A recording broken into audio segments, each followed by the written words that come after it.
Good afternoon, everyone, and welcome to today's event, Sounding the Shofar, Jewish Leadership, Anti-Semitism, and Democratic Renewal, sponsored by ICJS, the Institute for Islamic, Christian, and Jewish Studies in Baltimore, Maryland. I'm Molly Silverstein, the Program Director for Nonprofit and Civic Professionals at ICJS. ICJS is an independent, educational, interreligious nonprofit. We were founded in 1987, and we've worked for nearly 4 decades to build an interreligious society in which dialogue replaces division, friendship overcomes fear, and education eradicates ignorance. We do this by creating communities of learning in the greater Baltimore area. Through our public-facing scholarship and relationship-focused educational programs, we create interreligious learning opportunities where people who believe differently can connect with one another. For more information about us, please visit our website at icjs.org. We will be taking questions during this program, so please enter all of your questions into the chat. Send them directly to submit questions here. One of our colleagues has renamed themselves as Submit Questions Here, so send those messages to that handle. We'll be collecting them throughout the presentation, and we'll try to get to as many questions at the end as possible. We'll also be sharing a number of resources throughout the presentation, and all of those resources, along with a recording, will be sent to everyone who registered for the event.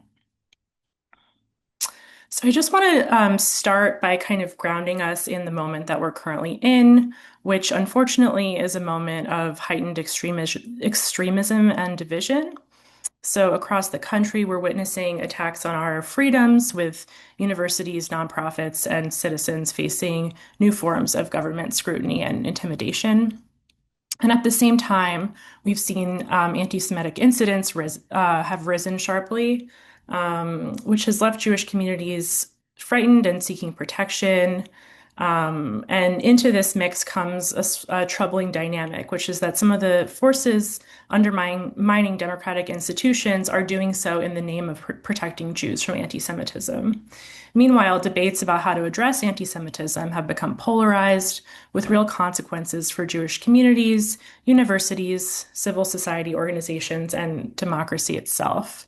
So I'm really excited to be joined here today by 2 speakers who are working to really chart a different path forward, one that takes seriously both the reality of rising anti-Semitism and the imperative to strengthen rather than erode democratic norms and civil liberties. So Amy Spitalnick is the CEO of the Jewish Council for Public Affairs, the JCPA, which is the national coordinating body for Jewish communal relations organizations across North America. She's a leading voice on the intersection of anti-Semitism, extremism, and threats to democracy, and she previously served as executive director of Integrity First for America, where she led the successful lawsuit against the organizers of the deadly Unite the Right rally in Charlottesville. Her work has focused on building broad coalitions to confront hate and strengthen democratic institutions. And our other wonderful guest is Kevin Rachlin, the Vice President of Government Relations for the Nexus Project, where he leads research initiatives examining contemporary anti-Semitism and develops policy recommendations for Jewish communal organizations. Kevin has over a decade of experience in U.S.-focused advocacy and nonprofit leadership, and he previously served as Vice President of Public Affairs at J Street and as the U.S. Director for Alliance for Middle East Peace, a coalition of 150 plus Israeli and Palestinian peacebuilding organizations. He's the lead author of the Shofar report, which we're going to be talking about today, which analyzes threats to American democracy and offers strategic guidance for Jewish communities seeking to combat anti-Semitism while defending civil liberties and democratic norms. So welcome, Amy and Kevin, and thank you both so much for being here today. Thanks for having me. Thank you so much. So I want to start by sort of continuing to take stock of this broader moment that we're in. And I want to ask you, Amy, because you've done so much work and spoken and written extensively about this connection between anti-Semitism and threats to democracy. Can you just talk a little bit generally, kind of ground us in this moment and share what you observe about the way these forces are fueling one another in this moment? Absolutely.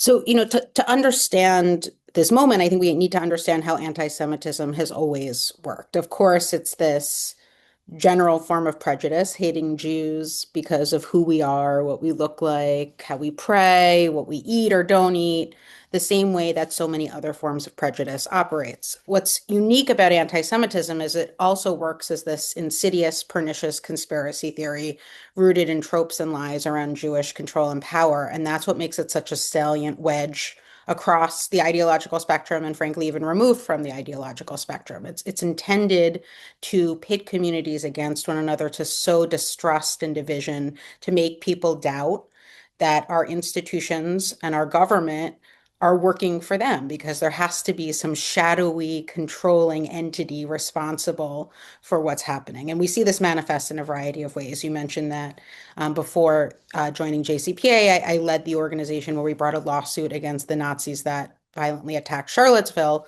I think many of us remember the visceral feelings of seeing and hearing Nazis chanting, "Jews will not replace us."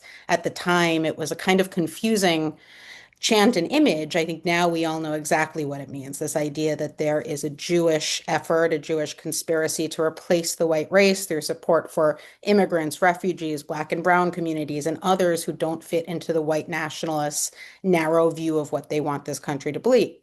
And it, of course, leads to not just the violence we've seen in places like Charlottesville or Pittsburgh, the deadliest attack on the Jewish community in US history, El Paso targeting the Latino community, Buffalo targeting the Black community, and more. We also see how this underpins direct dehumanizing policies from the very draconian immigration policies we're now seeing, including in the State of the Union last night, where the president yet again echoed some of these conspiracy theories and rhetoric, to conspiracies around stolen elections, echoes of it we heard on January 6th, and so much more. And so we've seen how this has become increasingly normalized and is used to undermine our democracy and attack a variety of communities, not just Jews, sort of on the right. On the other end of the political spectrum, especially since October 7th, it might be a little hard to understand how some of these same conspiracy theories can manifest, but we've seen it become increasingly prevalent and also, sadly, increasingly violent. This idea that there's Jewish or quote unquote Zionist control of our government, our foreign policy, our finances, our institutions.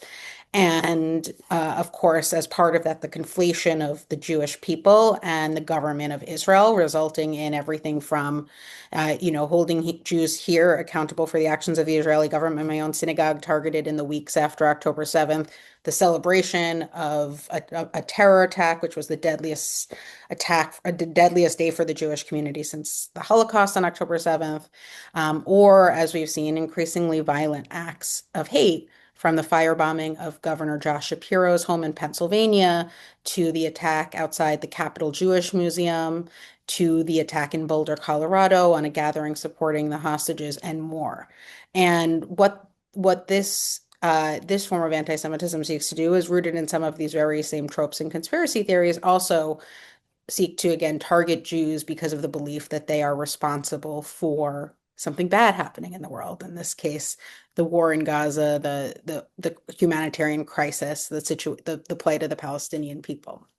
And what we're seeing is that in all of these cases, not only are these conspiracy theories and tropes becoming more pervasive and normalized, but and are undercutting our democracy in that way, fueling attacks on immigrants and voting rights and so much more, pitting communities against one another, dividing the very coalitions in progressive spaces we need to protect our democracy right now. But we're also being offered these false choices. On the right, the administration and others are telling us we can't protect Jewish safety and protect our democracy, academic freedom, the rule of law, due process, all of the norms and values that have been so inherent to our safety and advancement as Jews for generations. And on the far left, we're being told by some that we can't be proudly Jewish or that we can't have a relationship to Israel, even if we disagree with its government, and still believe in humanitarian and small d democratic values. And so these false choices on both ends are creating a situation in which communities continue to be pitted against one another. We're not actually doing anything to advance the fight against anti-Semitism, but rather further divide and polarize. And the majority of us, I would say the majority of Jews and the majority of Americans are in this middle, this complicated middle where we know we can do two things at the same time. We can actively and directly confront real and rising anti-Semitism and not be gaslit into thinking that it isn't a real problem.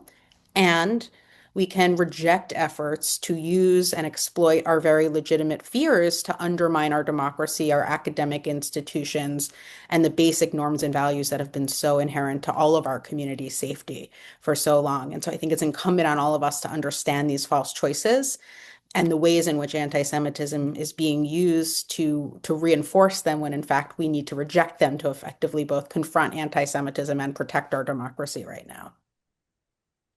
Thank you so much, Amy. Yeah, that's such a comprehensive overview of the difficulty of this moment, and I appreciate you talking about this sort of complicated middle, or this place where we're straddling these two, disparate aspects of this moment. Kevin, I want to turn to you because you've talked a lot about this idea of what the Nexus Project calls the dual threat of rising anti-Semitism on the one hand, and then the weaponization of anti-Semitism claims on the other hand, which seems to feed into sort of, where Amy was going with the Great Replacement theory and the ways that anti-Semitism can be used to wedge communities against each other. Can you talk a little bit about what you mean by this dual threat?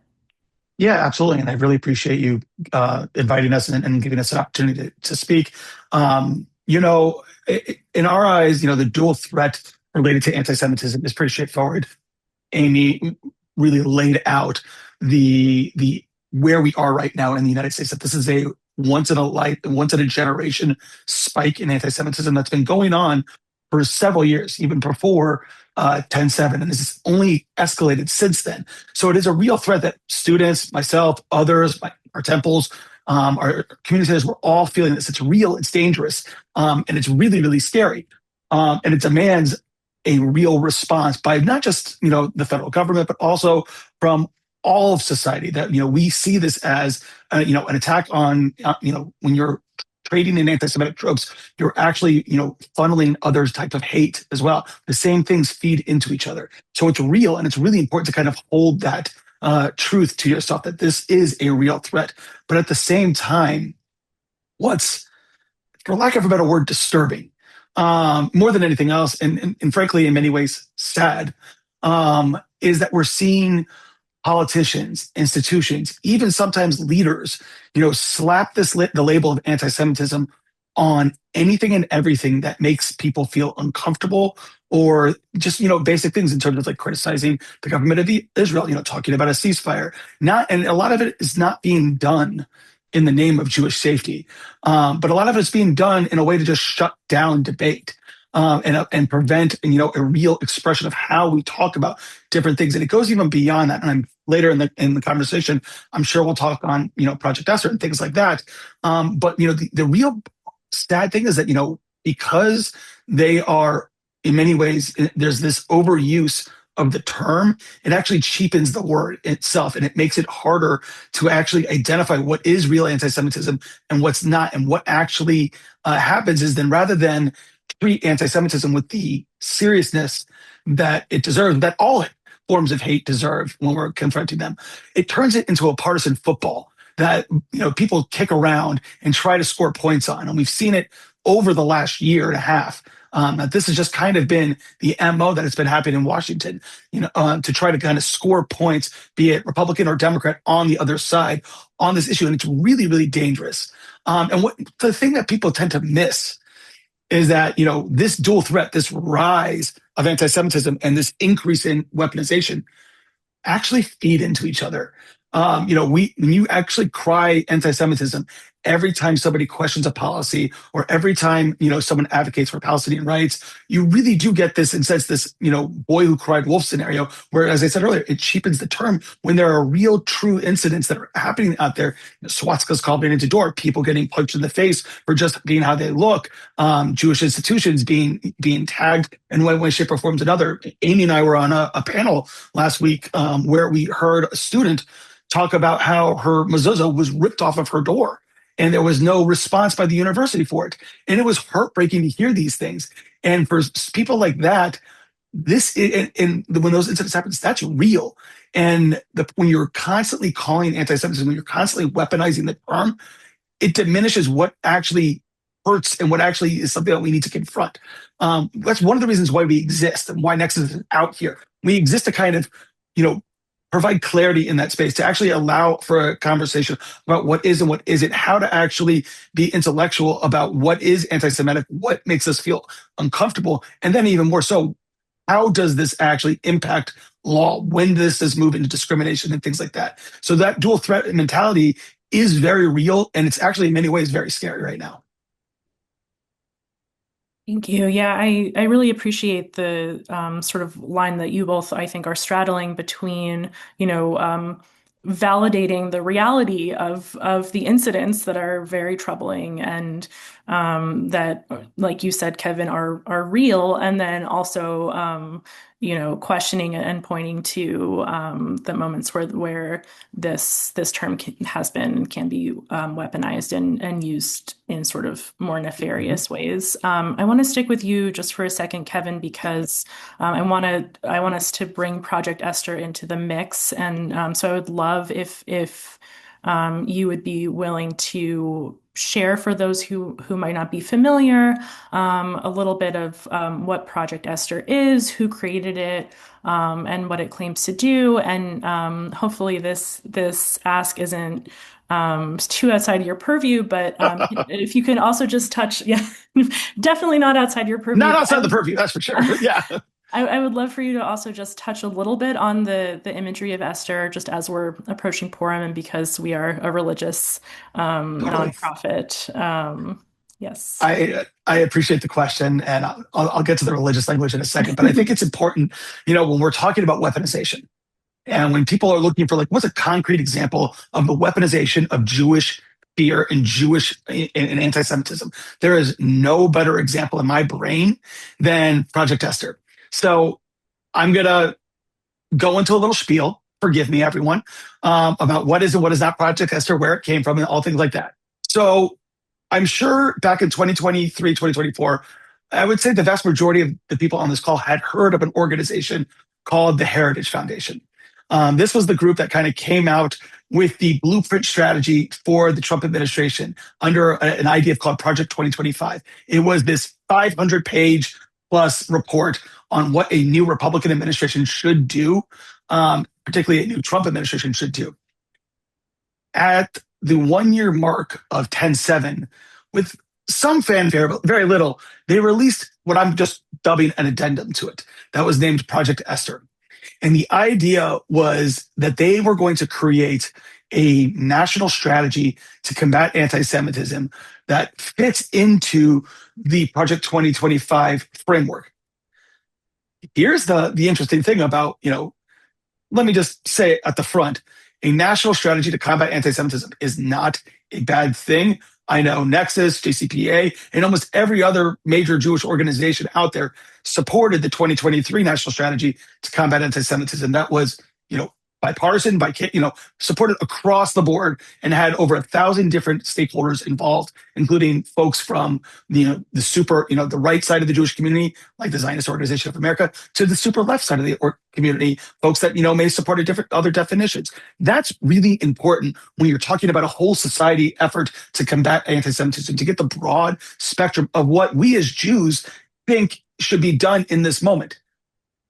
This doesn't do that. In fact, it does the exact opposite. It didn't even really talk to the Jewish community. It only spent most of its time with the Christian Zionist evangelical community, with virtually no Jewish involvement at all, and was not, brought forward or heralded by any other Jewish organization out there, which one is incredibly telling. And it's because of this.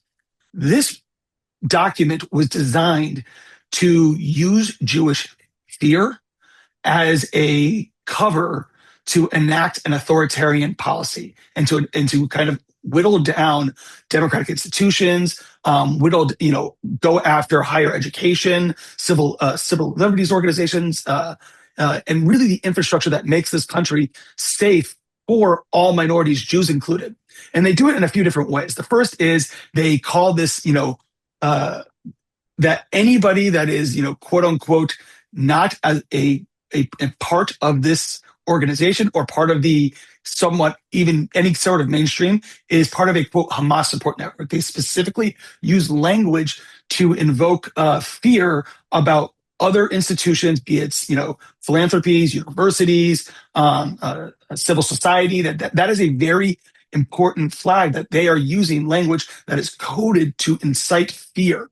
And really, what it ends up coming down to is that it's about people who are protesting either Israel or work for a progressive nonprofit or any of those type of things. But the main playbook itself is really straightforward: defund universities, deport immigrants, revoke visas, target faculty that are not quote unquote in line with the Heritage Project or Project Esther's points of view, engage in surveillance of students, and use law enforcement to really crack down on civil society and protests. And what I'm saying to you sounds eerily familiar, or in any way, hey, that sounds kind of like what's happening right now. It's because it is. And what this administration has done is, they will never say it outright, and they've kind of alluded to it, and there's New York Times pieces about it already, but they are taking key components of Project Esther and actually putting it into policy practice. And I would, the best one that I'd like to talk about is on deportations. We found out mid last year, the beginning of April, late March last year, that the administration had started to use digital surveillance to look at immigrants, people that were applying for visas, students that had visas, that they were using surveillance techniques and utilizing a definition of anti-Semitism to scrub those profiles, identify people who were quote unquote not Western or not American or not pro-Israel, and deporting them, or revoking their visas, or doing more than that. And I will say,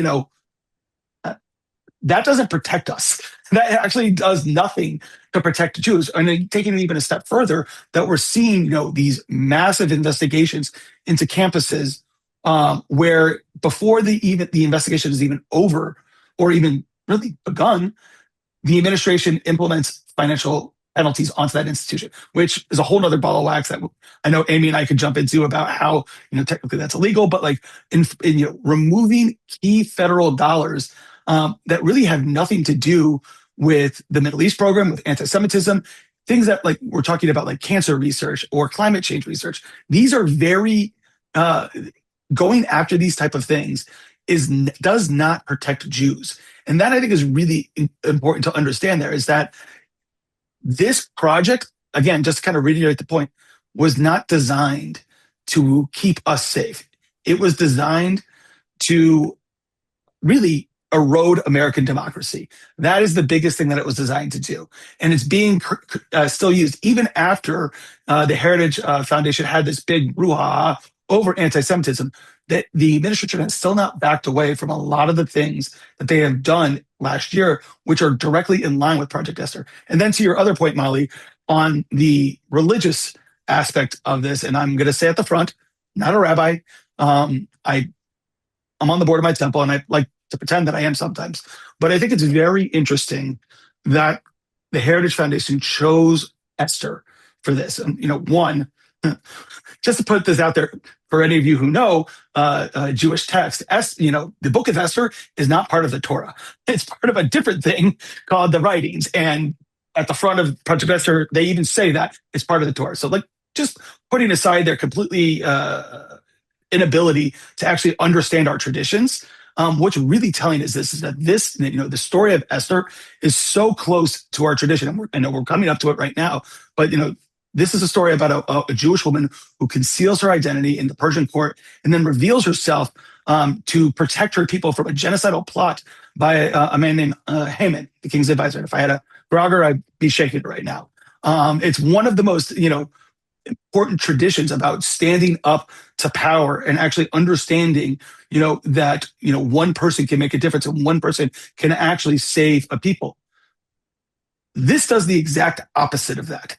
And rather than, standing to power, embracing these values that Jews hold so dear, it instead uses the machinery of government to suppress speech, make people scared, target dissent, and punish people for actually using their rights. Um, Frankly, if Queen Esther were alive today, I think she would be appalled, as I know I am and many other people are, that of their appropriation of her name for this piece. It's actually really gross in so many ways. Thank you, Kevin. Yeah, thank you for that overview and like a little bit of religious literacy at the end there. And I want to turn to you, Amy, because your organization, you're building coalitions with real world Jewish communities, civil society organizations. From your vantage point, what have you observed about how Project Esther is being implemented? Like, what are the real, and Kevin touched on this a little bit, but what are the real world consequences you're seeing for Jewish communities, universities, all of these different organizations and communities? Yeah. I mean, there's so much to say on this that it's almost hard to figure out where to start. And so I think I'll share some top lines. And I think I'll go back to this idea of the false choice, right? That we started with, which is that we know that none of these measures that are being taken in the name of countering anti-Semitism, again, recognizing the very real and legitimate fears our community has, none of these measures actually keep Jews safe. I would argue, in fact, they keep Jews far less safe and not only undermine our democracy, which has been so inherent to Jewish safety in this country for generations, but leave us even more open to scapegoating and targeting because we're also then being perceived as responsible for the attacks on universities, research, and more. So we can look back at a variety of examples going back to the very early days of the second Trump administration. Certainly, as Kevin said, deportations and visa revocations are among the most high profile incidents, I think, in my own alma mater, Tufts University in Boston, where a graduate student, many of us probably remember these images, was quite literally surrounded on the street in Somerville, Massachusetts by masked ICE agents because she wrote an op-ed critical of the Israeli government. And that case was eventually dismissed in court, but not after she was detained and faced a really horrific situation. And she is just an example of the sorts of deportations or attempted deportations, visa revocations, and other immigration enforcement we've seen done ostensibly in the name of protecting Jewish safety, but in fact, really just violating the basic rights and freedoms of so many. Of course, there is legitimate immigration enforcement within the bounds of the law that should happen if someone, for example, breaks the terms of their visas. But that's an entirely different question than what we're seeing here, right? We're seeing someone being targeted, for example, in that case, simply because they wrote an op-ed that the government didn't like. I wrote extensively for the Tufts Daily when I was a student there. I probably wouldn't want any of my writings blasted across the front page of anything anymore, but certainly none of that is grounds for targeting. Of course, we've seen this spiral. Folks probably saw the news about the administration's recent lawsuit, a most recent lawsuit against the university, I believe against UCLA, $1 billion. We've seen how the university has gone after a variety of universities from Harvard to UCLA to many others, going after billions of dollars in funding for these universities, including cancer, Alzheimer's research, other things that have nothing to do with the safety of Jewish students, and in fact are using the safety of Jewish students as an attempt to undermine academic freedom and research funding. In fact, one of the witnesses who testified at this hearing, Kevin and I both spoke at last week, is a science student, and she's the one who had the mezuzah ripped from her door, and specifically at Harvard, and specifically testified that as someone who's been targeted by anti-Semitism, not only is that harmful, but she's also harmed by attacks on the very research and science funding that are underpinning her own academic and professional careers. And so we're seeing the real world consequences of this, certainly for the students who are being targeted, certainly for the universities and the programs that are being targeted. But we should be very clear that all of this has a direct boomerang effect on the Jewish students. It's ostensibly intended to protect as well, both because they rely on the research programs and other funding, both because thriving Jewish life on campus requires strong universities, and because Jews are ultimately being scapegoated for and will continue to be scapegoated for what the attacks on these freedoms and these dollars and so much more. And so again, none of this actually keeps Jews safe. There's so much more to talk about in terms of the specific policies. You can go on in the ways that we've seen attacks on academic freedom. We've seen attacks on nonprofit, the nonprofit killer bill last year that a number of us actively opposed and thankfully beat back, but I'm sure will continue to rear its ugly head in various ways. The broader threats on to civil liberty. And I would say so much of this is being done, again, not just in the name of countering anti-Semitism, but as the administration and its allies actually normalize some of the very anti-Semitic tropes, including the xenophobic, racist, anti-Semitic replacement and invasion rhetoric that has fueled direct violence against Jews and so much others. So the ways in which the rubber is meeting the road on Project Esther is not just dangerous and wrong for all of the reasons that our values tell us to. It actually fundamentally makes Jews and so many others far less safe. Thank you, Amy. Yeah, I'm glad so many things you said, but I particularly I'm glad you brought up that student from Harvard who had her mezuzah torn down, because I also watched that hearing and I thought her story was so moving, and she was so disturbed by the fact that this happened to her, and she had become, all of these policies had been put in place because of her ostensibly, but she had never been, no one had ever asked her about her experience or talked to her. I want to move now. I want to talk a little bit about the Shofar report, which Kevin, you were the lead on, and Amy has written a piece for. And I think the link to that report should be in the chat, and would really encourage folks to read it as sort of a powerful response of Jewish leaders to Project Esther. But Kevin, can you just talk a little bit about what you saw in Project Esther that prompted you to create the Shofar report as a response, and just a little bit more religious literacy. In case anyone doesn't know, can you touch on the name of the report and speak a little bit to what Shofar means in the Jewish community as well? Absolutely. And just to clarify, this was a broad report written by many people, including Amy. I wrote a major piece of it in the recommendations component, but for Nexus, this was something that, after Esther came out and, we saw kind of the writing on the wall that, the next administration would not be so favorable, or may not use the national strategy that many people supported. We decided that it was time to kind of put down a marker of where we believe and where the community believes we should go as it relates to combating anti-Semitism. The phrase shofar, and we'll start there because I think it's important, was very deliberately chosen. Esther, a story about a woman, in the case of Project Esther, basically perverted and completely turned into something that it's not. In Jewish tradition, the shofar, for those who don't know, it's a ram's horn, and it's used traditionally during major events or high holidays. So, it's blown on Rosh Hashanah, it's blown on Yom Kippur, and it's a communal call. It's a call to action. It brings people together. And particularly for Yom Kippur, it's blown, at the end of Yom Kippur after we've had a day of fasting, reflection, accountability to God. And so, in many ways, you could say the phrase shofar in this version, in the way that we use it, is meant as a wake-up call, as an alarm to the Jewish community and to the world and to the rest of the diaspora and the Jewish community around the world, that this is, this issue related to anti-Semitism, this rise of anti-Semitism, and particularly the abuse of anti-Semitism and how that actually impacts democracy, is very, very scary. And it's something that we as Jews need to call out. And that's kind of where we evoke that name, the Shofar Report.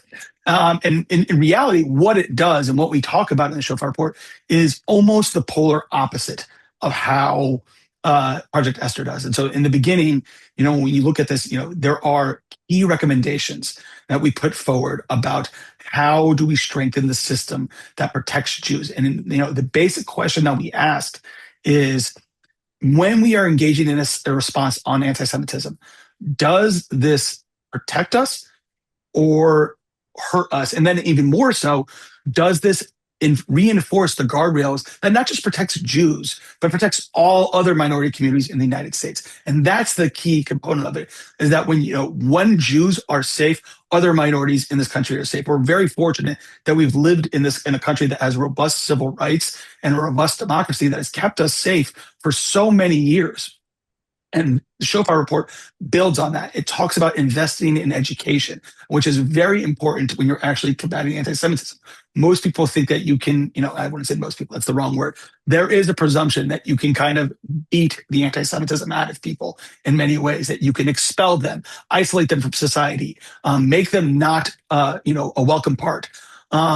Unfortunately, as Amy spoke earlier, and as we've seen time and time again, anti-Semitism has in many ways become normalized because of this administration. The traditional phraseologies and tropes that have been used in the past that normally would make people ashamed, that would send people into, public exile, are celebrated in many ways in some parts of the internet and in some political parties and in some amongst some politicians. And that is wrong. And so it's imperative that we understand what is being said, how it's being said, and educate people on what those tropes and how they can be used. It's important to invest in that, both in Holocaust education training, anti-Semitism training, and then taking it a step further.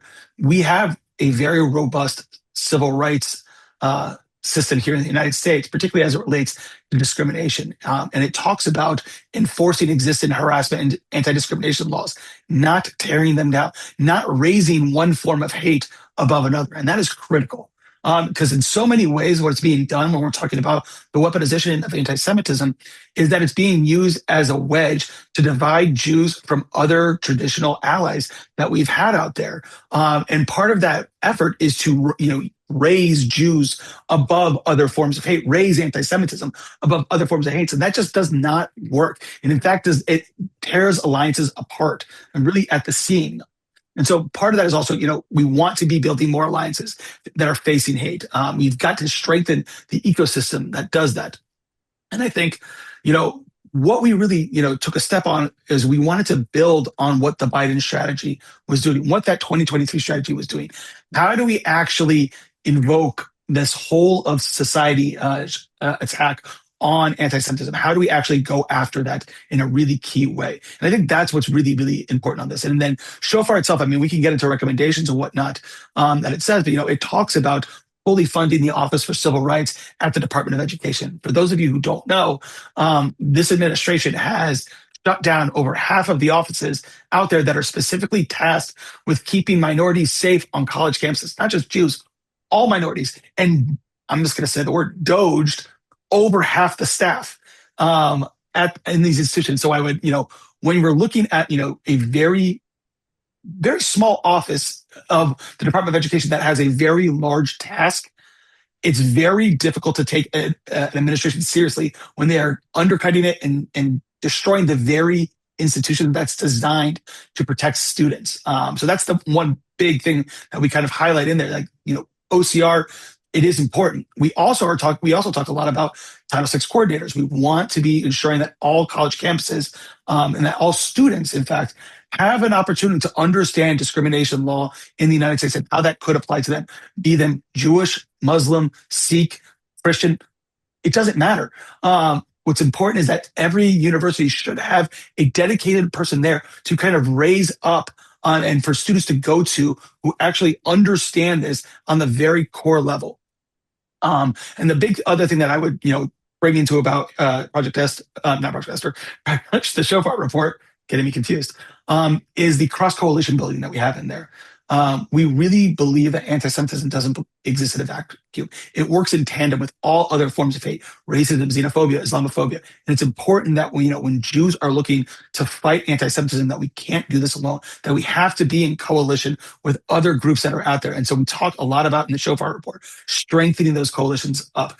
In addition to Amy, who wrote a fantastic piece that I recommend everyone read in the Shofar report, we also have other people like white extremist Eric expert Eric Ward, J Street President Jeremy Bonamy, all of these individuals kind of lending their expertise on how anti-Semitism impacts various different things inside American society and even foreign policy itself. Great. Thank you so much, Kevin. Yeah, I'm glad that you began to touch on some of like the really concrete recommendations that are included in the Shofar report, because I think alongside the really important essays in it, that the recommendations are so powerful and so helpful to sort of turn to and say, okay, this is an alternative response. Amy, I want to bring up a little bit about your essay in the report. And you've talked about it already on this call, but in the essay, you really highlight this false binary that is appearing on both ends of the political spectrum. On the right, leaders are exploiting Jewish fears to undermine norms. On the left, there are extreme voices who are exploiting very real concerns about Palestinian human rights to isolate and marginalize Jews. So, in your opinion, what should Jewish communities, how should they navigate this when they are seemingly being pulled in two different directions? And for, building coalitions and really staying at the table, like in your experience and from what you've seen, what does that look like in practice? And if you could talk also a little bit about, at ICJS, one of our values is dialogue, and we talk about dialogue a lot. But what is the role of dialogue and hard conversations in this experience of staying at the table for American Jews? Absolutely. Look, this is really at the core of what JCPA has been doing for nearly 83 years. We were founded in 1944 at a dark time in Jewish history, recognizing that as Jews here, we're quite literally trying to bang down the White House door to get the administration to pay attention to what was happening in Europe, to Jews. We required strong cross-community coalitions for Jewish safety and for the safety of all. And so we co-founded with the NAACP, the Leadership Conference on Civil Rights, whose board I proudly sit on today, mobilized Jews to march alongside MLK and in Selma and beyond, because we know that coalition building is so inherent to not just Jewish values, but Jewish safety. And as we've been talking about, we're in this feedback loop, right? Whereas anti-Semitism, these conspiracy theories are normalized, they're used to undermine our democratic institutions, voting rights, immigration, and it leads to not just violence against so many communities, Jewish, Black, immigrant, Muslim, and Latino, and so on, but also policies that fundamentally threaten our democracy. And as our democratic norms erode, it only creates the conditions for anti-Semitism to further flourish because we're looking for scapegoats. We're looking for someone to blame for things that are going wrong. And so we're in this feedback loop that we need to break. And the only way we can break that is to stay at the table, to build the broad coalitions that reject these binaries, the zero-sum approach that so often dominates these conversations, the conversation on anti-Semitism, the binary approach that Project Esther takes that seeks to pit us against others, the binary framework that so often dominates the Israeli-Palestinian conversation. And I think, frankly, the broader polarization that has become so entrenched in our politics and our society. And so we have to do this in a variety of ways. For example, at JCPA, I talked about the Leadership Conference, which is the preeminent national civil rights coalition. Our work there, both publicly and behind the scenes, has been among some of the most, I think, personally meaningful, not only working in the aftermath of October 7th to convene Jewish, Muslim, Arab American, and other partners to figure out how we can keep our coalition together in this moment, because we should remember that a key goal of extremists is to divide the very coalitions we need to protect democracy at a time when it's under threat.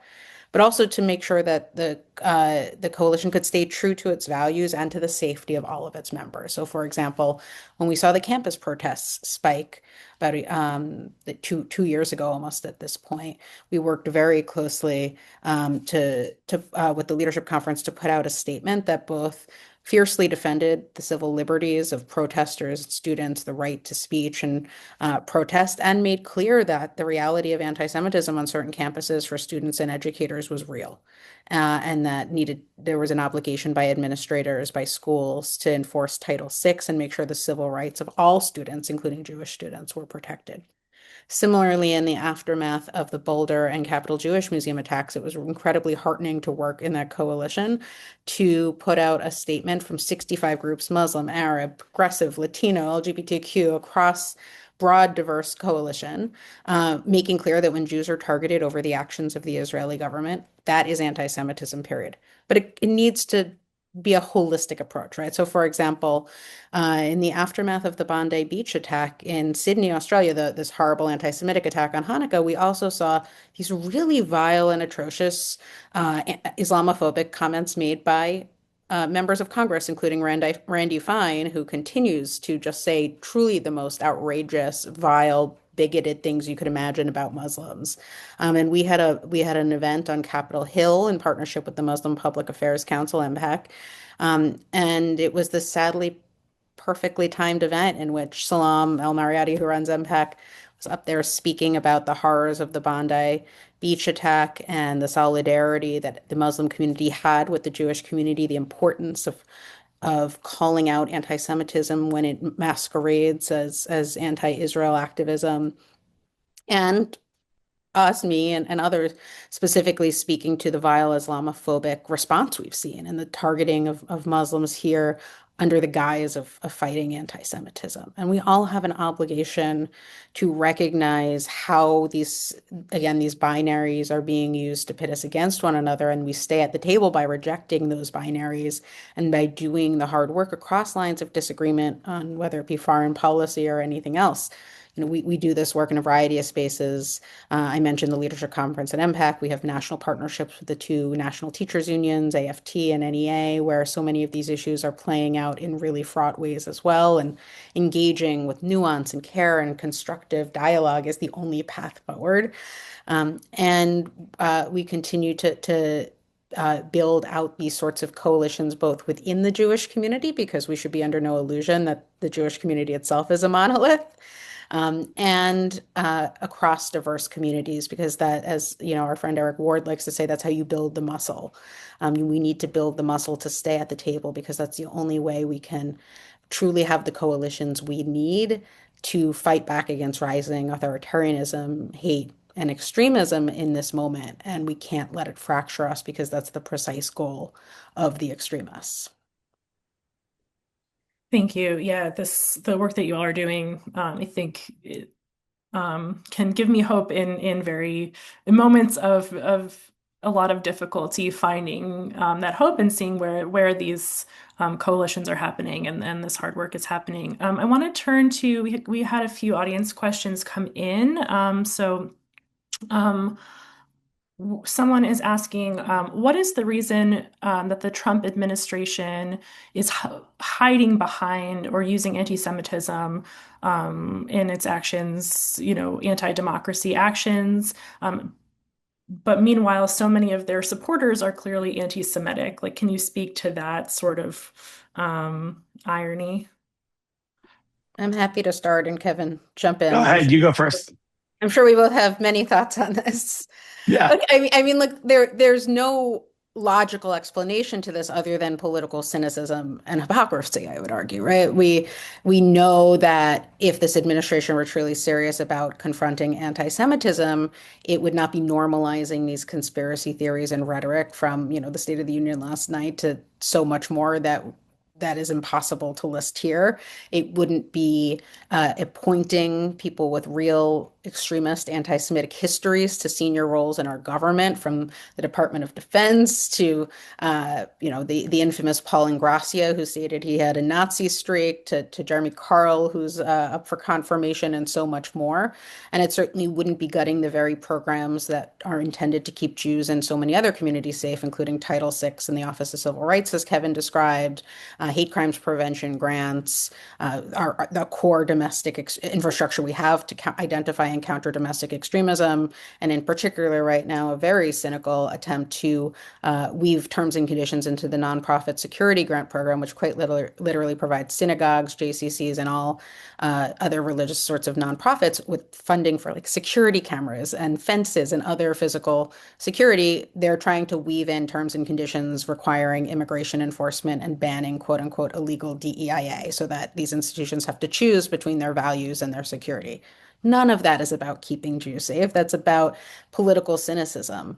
In fact, JCPA is putting out a report this week, I believe it's in the chat, that details all of the ways in which this administration, under the guise of countering anti-Semitism, has actually emboldened and normalized anti-Semitism in the form of these appointments, these rhetoric and conspiracy theories, and these policies. And so we need to name that, and it can't be considered partisan to name that, right? There's this idea in corners of the Jewish communal landscape, or more broadly, that somehow naming when the administration is doing something that threatens Jewish safety or any other community's safety is political. That's never been our approach in the Jewish community. We've always been a proudly outspoken community anytime any administration of any party attacks our core values and our safety. And it's never been more important. And we can't let this be perceived as quote unquote too political or partisan, when in fact it's really existential to our own safety right now. I'm just going to Thank plus one everything Amy just said. Like it's really, you said it better than I could ever. I think cynicism is the right way to use this. It is nothing about protecting Jews. It's only about scoring cheap political points or pushing a different agenda.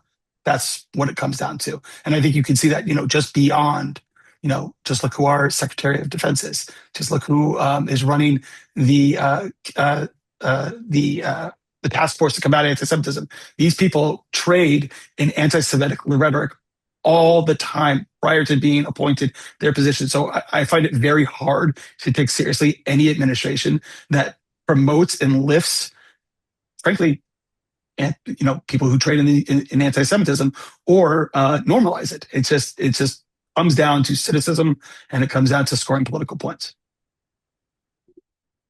Thank you both. I think we probably have time for one more question. We'll see, but I want to loop these two questions together. We have some questions about asking you both to share your perspective on the IHRA definition of anti-Semitism, and then a question specifically directed at you, Kevin, but I think you can both speak to this of when does a critique of Israel and its policies become anti-Semitic? Sort of where is that line? Maybe as Nexus sees it, but more broadly, I think you can both speak to how your organizations perceive that.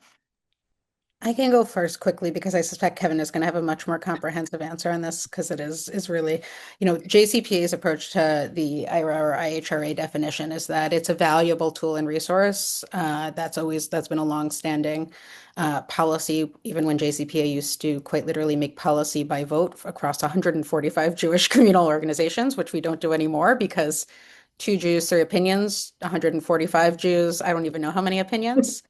But it's a crucial resource for educators, government, law enforcement, and others, and it shouldn't be legally binding. It shouldn't be codified into law, because we don't codify any definition of hate into law, and it raises specific civil liberties concerns that I'm sure Kevin will go into. I also think it's important to note that the fight over definitions too often is used as a red herring to distract from holding our leaders accountable for the actual policies we need to keep Jews in all communities safe. And so rather than fighting over definitions, we should be investing in the whole of government, whole of society approach that actually advances so much of what we're talking about here, whether it's Title VI and civil rights enforcement, hate crimes prevention, extremism prevention, media and digital literacy, broader democratic resiliency, all of the things that we know are proven methods of keeping Jews and all communities safe, rather than allowing these definitional fights to be red herrings, because again, that lets our leaders off the hook at a time when there is so much more we need to see from them. But I'll leave it to Kevin to go into the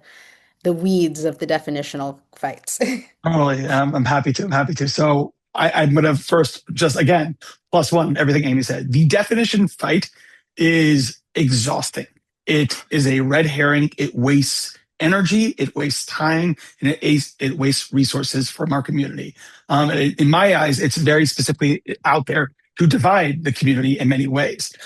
So with Nexus has its own definition, and there's another definition, the Jerusalem definition. There's also a Trua definition, and there's also some people call it the Biden definition. So there's multiple definitions of anti-Semitism out there, and that's good. It's not a bad thing.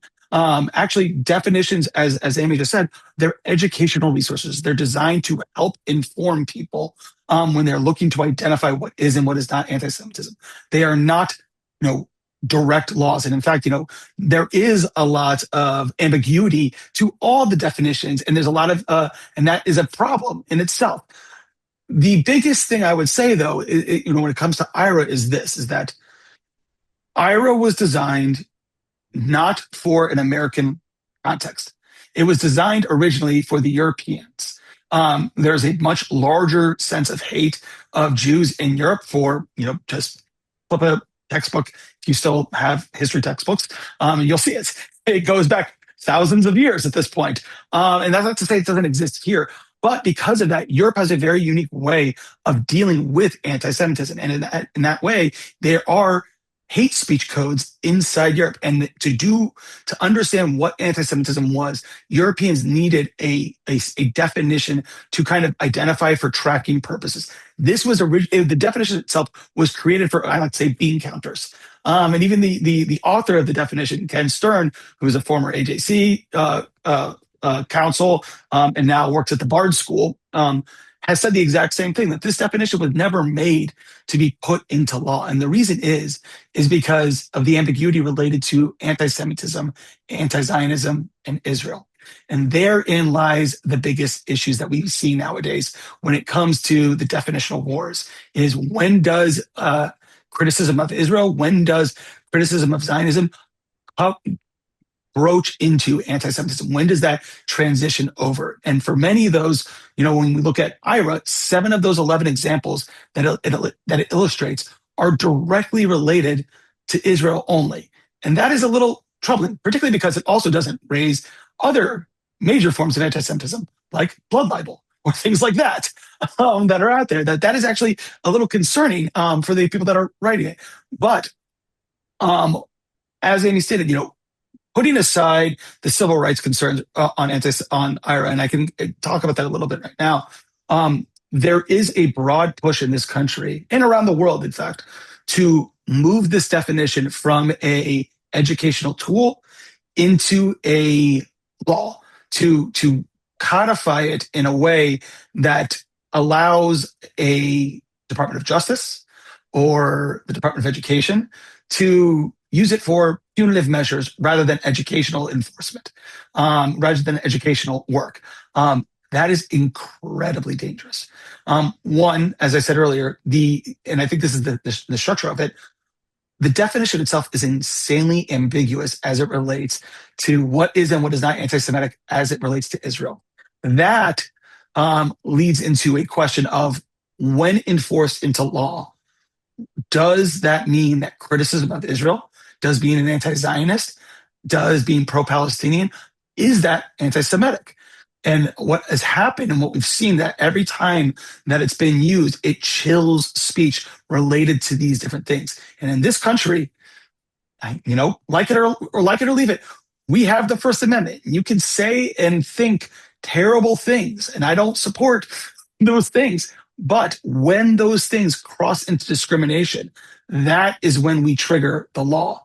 And we've seen time and time again in over 3 to 4 court cases in federal courts. The most prominent one happened in Texas, where the governor implemented IRA, and it was immediately thrown out because it directly violated the First Amendment. And so that is a real concern on there. And then, there is this larger idea of we need to define this to fight it. And I would say, no, you don't. We know as Jews what is and what is not anti-Semitic. Impact matters as well as intent matters. It matters what the person says as well as how it is interpreted by the individual it's being said to. Those things need to be taken into consideration as well.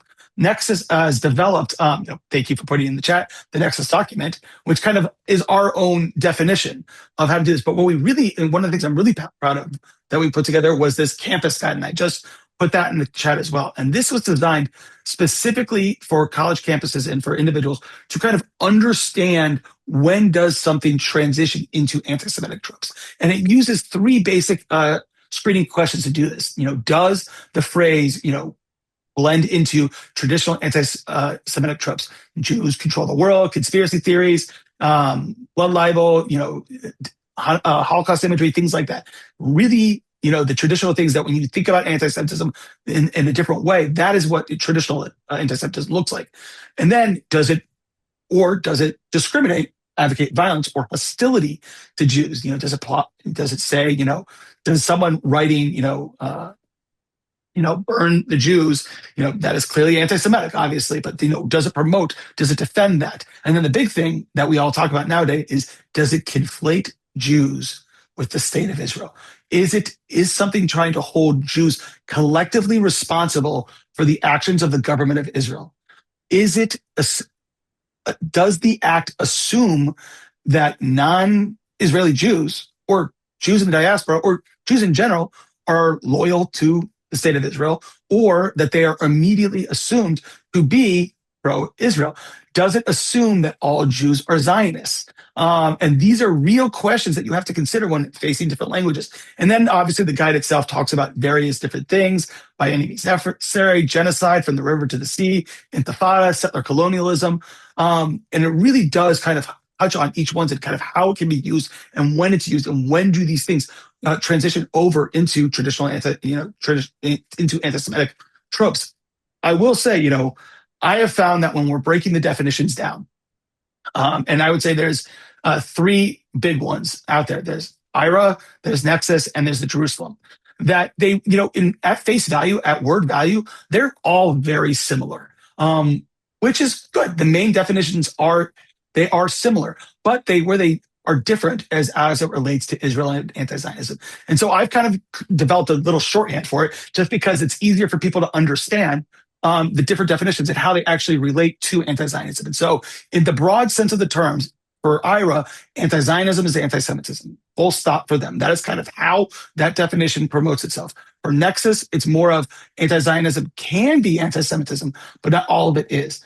And in the Jerusalem definition, it is some anti-Zionism can be, but most of it is not, and BDS is not as well. And it's very specific about that. Those are kind of the 3 main buckets of how you kind of distinguish the different ones.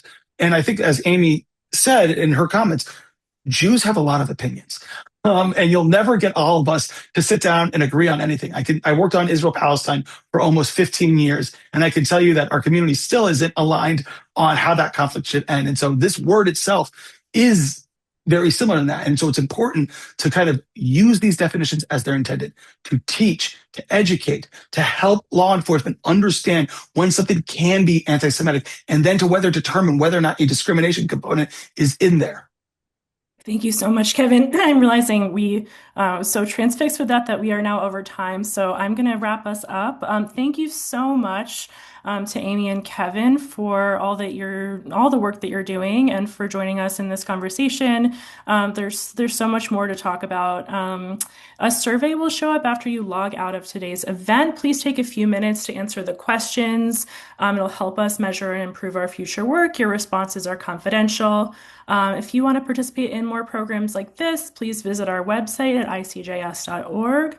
ICJS is non-sectarian and independent, unaffiliated with any academic or religious organization. We are supported by people like you, so while we strive to make all our programming available at no cost, we ask for your support in making our work possible.